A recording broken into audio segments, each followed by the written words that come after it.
എന്തെടാ മീശയും താടിയും പഠിക്കാൻ പോന്നാ? മീശയും താടിയിൽ ഉണ്ടനക്ക് കുണ്ടനെ പോലെ ഉണ്ടാവൂട്ടാ. അതിനെല്ലാം മുമ്പ് ആനീന്റെ വീട്ടില് വെള്ളാട്ടം ഉണ്ടായിനി. വെള്ളാട്ടം കാണാൻ പോയപ്പോ ഫസ്റ്റ് അപ്പോന്റെ ബർത്ത്ഡേക്ക് കേക്ക് മുറിക്കുന്നതിന് പകരം ബത്തക്ക മുറിക്കുന്നതാണ് പരിപാടി. അപ്പോനെ കാണാണ്ട് സെറ്റാക്കിയാണെങ്കിലും സാധനം കൊണ്ട് കൊടുത്തപ്പോൾ ഭയങ്കര എക്സ്പ്രഷൻ ഉണ്ടാവുന്ന വിചാരിച്ചിനി. പക്ഷെ ഇയാൾക്കാണെങ്കിൽ പ്രത്യേകിച്ച് ഒന്നും ഉണ്ടായിട്ടില്ല.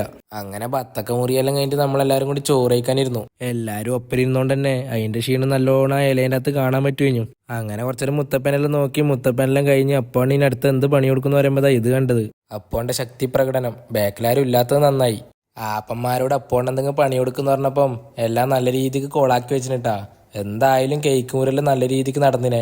അങ്ങനെ കേക്ക് മുറിയെല്ലാം ആഘോഷിച്ച് വീട്ടിലെത്തുമ്പോഴത്തേക്ക് രാത്രി ആയിട്ടാ. അതുകൊണ്ട് പിറ്റൂസാണ് ഈ വീഡിയോ എടുക്കുന്നേ.